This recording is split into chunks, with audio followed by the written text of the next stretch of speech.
Игорь служил в армии в Средней Азии. Оттуда он вернулся с огромным темно-коричневым псом породы алабай. Морда и лапы у собаки были белые. Пес слушался Игоря беспрекословно. Казалось, ему вообще ничего не надо говорить, достаточно просто посмотреть в его умные карие глаза и слегка кивнуть головой, как пес уже знал, что нужно делать. Друзья спрашивали Игоря: «Откуда ты взял этого монстра?» «Он мне жизнь спас», — отвечал неохотно Игорь, — «и он не монстр». Услышав тон Игоря, друзья больше не расспрашивали про это. Ходили слухи, что пес нашел раненого Игоря в горах или степи, никто точно не знал, и притащил его в санчасти, так и остался при парне. Гуляли они по вечерам довольно долго, по 2 часа, а то и больше. Алабай, хоть и огромный, а ходит тихо, что по траве, что по асфальту. Бывало, выглянет из кустов, посмотрит направо, налево, увидит силуэт Игоря и опять в кусты. Если девушка мимо шла, взвизгивала от неожиданности, а мужики крепко матерились. Игорь знал, что пес не сделает ничего плохого человеку, поэтому посмеивался только. С кличкой только у собаки была небольшая проблема. Когда он появился, никто не знал, как его зовут, но за умный взгляд и обдуманные поступки Игорь называл пса «мудрый». Тот никак не реагировал, только ухо поворачивал в сторону, на голос, подходил к Игорю на свист или похлапывание по ноге. Игорь думал, что привыкнет потом, а кто-то из местных подсказал, что на одном из восточных наречий «мудрый» звучит как «Мурза». Игорь попробовал крикнуть «Мурза», пес сорвался с места, будто ждал. «Ну, Мурза, так Мурза. Значит, по-домашнему, Мурзик». Бывало, пора уже домой, Игорь кричит на всю улицу «Мурзик, Мурзик». И бежит, ломая кусты и маленькие деревья на пути, этакая лошадь под 80 килограмм. Бабульки во дворе плевались. Сначала думали, парень кота ищет, пока к нему этот теленок не подбегал. Поводок Игорь не признавал принципиально. Считал, что это унижает собаку. Благодаря Мурзику он и познакомился с Людой. Собака, по обыкновению, выглянула. Девушка вздрогнула, но не завизжала. Игорь извинился, а девушка сказала: «У меня тоже собачка есть», и достала из сумки чихуахуа. Игорь смеялся, как конь, на всю улицу. «Это разве собака?» — говорил он: «Мурзик, проводим девушку домой, чтоб ее такой страшный зверь не загрыз». Вскоре Люда переехала к Игорю. Девушка показала себя совсем не с лучшей стороны. Все время пилила Игоря насчет работы, да насчет денег. Ругались они часто. Все чаще Игорь гулял с Мурзой совсем подолгу, только бы домой не приходить. А выгнать Люду почему-то не мог. Жалел, может, а может и одиночество боялся. Собачка ее оказалась под стать своей хозяйке.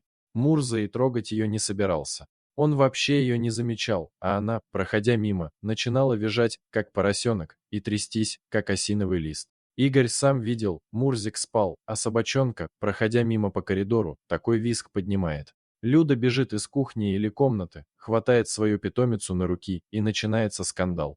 «Да твоя псина покалечит мою деточку когда-нибудь. Боня моя не может жить в таком стрессе». Заканчивалось все словами, что когда-нибудь этот монстр всех здесь сожрет. Почему-то Людмиле Игорь не говорил, что Мурзик не монстр, молчал просто и уходил гулять. Вскоре Люда забеременела. Игорь радовался, как ребенок. У него сын будет, а, может, дочка. Люду на руках он носил, все прихоти исполнял. Боню эту гулять даже водил. Игорь хотел жениться, а Люда не согласилась. Как матери-одиночке ей положено пособие большое, да и фамилия Игоря ей не нравилась. В общем, закрыли они эту тему раз и навсегда. Родился Вася.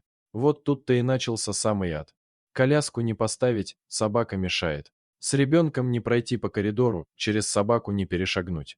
Закончилось все ультиматумом: или собака, или они с Васей. Вася скоро ползать начнет. «Ты хочешь, чтоб собака его за лицо цапнула?» — аргументировала Люда. Игорь вышел с Мурзой из дома. Сердце кровью обливалось. Вот, что ему делать? Куда он пса денет? Тот жизнь ему спас. Уйти, что ли? Совсем уйти? К друзьям податься? Может быть, обратно, в Азию? А ведь дома Васька. Как будет сын и без отца-то? Игорь Ваську любил, да и к Людмиле привязался как-то. Игорь привязал к собаке поводок. Мурзик обалдел, прямо по морде было видно. Мог бы сказать, то произнес бы хозяин: «Ты чего удумал?» Дойдя до вокзала, Игорь сел на ближайший пригородный автобус, взял билет до конечной станции, даже не представляя, сколько ехать, лишь бы как можно дольше. На конечной остановке вышел и пошел с собакой в лес, минуя какую-то деревушку. В голове туман. зашел подальше, сел на кочку и разрыдался, как младенец, просто в голос. Мурзик не понимал, что вообще тут происходит, в чем он провинился и почему хозяин плачет. Он сидел просто рядом и смотрел. Игорь просидел так всю ночь. Потом услышал, как по дороге первый утренний автобус приближается. Встал, не глядя на собаку, привязал поводок к сосне, под которой сидел, сказал только прости, друг. Так надо. Ты мудрый. И побежал, не оглядываясь, к остановке. Запрыгнул в автобус и уехал. Мурзик ничего не понял. Ну, если хозяин так сказал, значит так надо. Он ждал, ждал весь день. Ему хотелось есть и пить, но он не мог ослушаться хозяина. Настал вечер. Мурзик стал понимать, что что-то тут не так. Он начал дергаться. Поводок стал его душить. Мурзик начал выть, глухо, тяжело, с придыханием и протяжно, вкладывая всю боль в этот вой. В этой маленькой деревеньке бабки крестились, что это за чудовище в лесу. Мурзик выл 3 ночи. 3 ночи Игорь не приходил домой, ходил вокруг дома, бродил по улицам и ненавидел самого себя за все это. А в деревне, в крайнем доме, жила Надежда, обычная девушка, сирота. На 3-ю ночь она пошла на вой. Невозможно было это слушать. Она нашла Мурзика, отвязала и увела к себе домой. Собака пила, не переставая, минут 10. Потом окинула взглядом комнату, легла и уснула. Рано утром Игорь решился зайти домой. Вася спал в кроватке, Людмила в кровати с мужиком каким-то. Игорь подумал, что дверью ошибся. В глазах туман. Стащил с любовников одеяло. Людка вскочила, завизжала. Мужик стал спешно одеваться. Людмила причитала что-то. Игорь тихо сказал «пошла вон». Уговаривать ее не надо было. Она уже бросала свои вещи в сумку, стала собирать и вещи ребенка. «А сына не трожь», — почти прорычал Игорь. «Да сейчас», — язвительно крикнула Людмила. Как только Игорь заметил, что мужик тот не ушел вовсе, а в коридоре стоит и смотрит на него так пристально. «Ты, это, не бушуй, хозяин. Васек, вообще-то, мой сын. У нас и документик имеется». Он полез в карман. Игорь схватил куртку и выскочил из квартиры. Он бежал на вокзал, не останавливаясь, не переводя дыхание. Он забыл, куда ездил тогда с Мурзой. На стоянке были автобусы. Игорь начал бегать от автобуса к автобусу и спрашивать у водителей мужики, кто меня с собакой, с алабаем, возил? Игорь с надеждой вглядывался водителям в лица.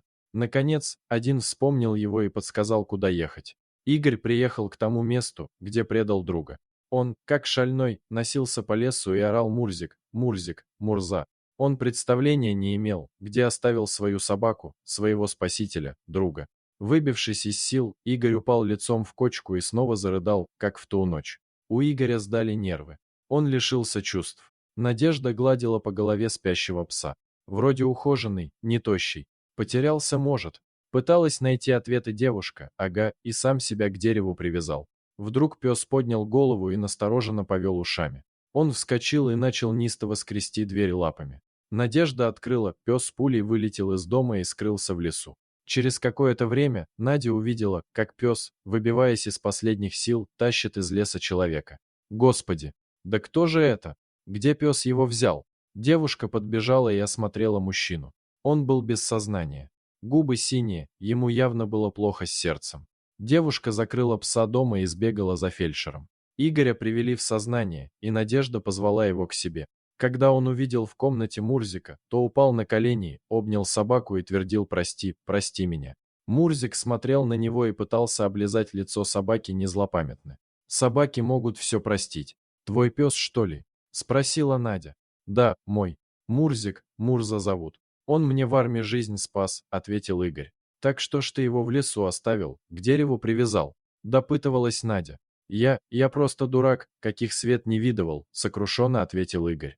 Надежда согрела чайник и предложила Игорю пообедать с ней. Он только сейчас понял, что не ел уже 4 дня. Он разговаривал с новой знакомой. Девушка была спокойная и симпатичная. Игорю вдруг захотелось рассказать ей все. И он поведал историю армейского спасения, знакомства с Мурзиком, как имя ему выбрал, про Людку рассказал и про Васю, которого считал своим. Надежда слушала и улыбалась. Игорю еще никогда и ни с кем не было так легко и хорошо. Под вечер Игорь собрался уезжать, направился к выходу и, привычно, похлопал по ноге. Мурза не двигался с места. «Ты что, малыш?» «Мурзик, домой». Игорь потянулся за поводком, пес лег. «Мне кажется, он дома», — сказала Надя. Мне кажется, я тоже, ответил Игорь. Дорогие друзья, подписывайтесь на канал, ставьте лайки, пишите комментарии, до новых встреч.